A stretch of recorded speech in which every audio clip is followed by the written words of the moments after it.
తన ఆరోపణలపై బీఆర్ఎస్ ఎమ్మెల్యేలు హరీష్ రావు, గంగుల కమలాకర్ వివరణ ఇవ్వాలని ఎమ్మెల్సీ కవిత డిమాండ్ చేశారు. బాధ్యత గల ప్రజాప్రతినిధులు వివరణ ఇవ్వాలి తప్ప తనపై ఎదురుదాడి చేయడం సరికాదన్నారు. బీఆర్ఎస్ లో పరిణామాలను సీఎం రేవంత్ తనకు అనుకూలంగా మార్చుకున్నారని, రేవంత్ రెడ్డికి అవకాశం ఇచ్చిందే బీఆర్ఎస్ వాళ్లని కవిత ఆరోపించారు.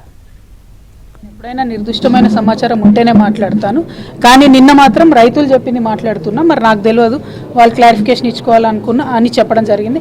సంతోషం, నవీన్ గారు క్లారిఫికేషన్ ఇచ్చారు. అట్లానే హరీష్ రావు గారు కావచ్చు, గంగుల కమలాకర్ గారు కావచ్చు, వారు కూడా ఒరవడిని, ఈ మంచి ఒరవడిని ఫాలో అవుతూ వారు కూడా క్లారిఫికేషన్ ఇచ్చుకుంటే అద్భుతంగా ఉంటుంది. ఒకటి. రెండు, మేము ఇప్పుడు ఎక్కడ జాగృతి జనం బాటకు పోయినా, ఉదాహరణకు మొన్న నక్కలగండి ప్రాజెక్టుకు పోయినాం. ఆ రోజు ఒకటే డిమాండ్ చేసినాం, దయచేసి కలెక్టర్ గారు రావాలని చెప్పి.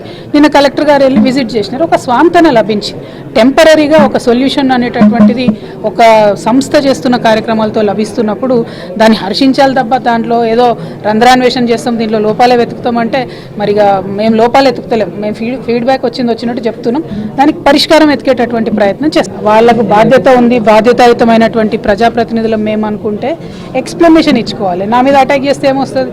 ఏమీ రాదు. వారు ఈ ఉప ఎన్నికల్లో మా బీఆర్ఎస్ పార్టీలో జరిగిన అంశాన్ని అవకాశంగా వారు వాడుకున్నారు. అన్ఫార్చునేట్లీ ఏంటంటే ఆయుధము ముఖ్యమంత్రి గారి చేతికి ఇచ్చింది మా బీఆర్ఎస్ వాళ్ళే. సో నా తప్పేం లేదు, నేను ఓన్లీ ప్రేక్షక పాత్ర మాత్రం వహిస్తాను.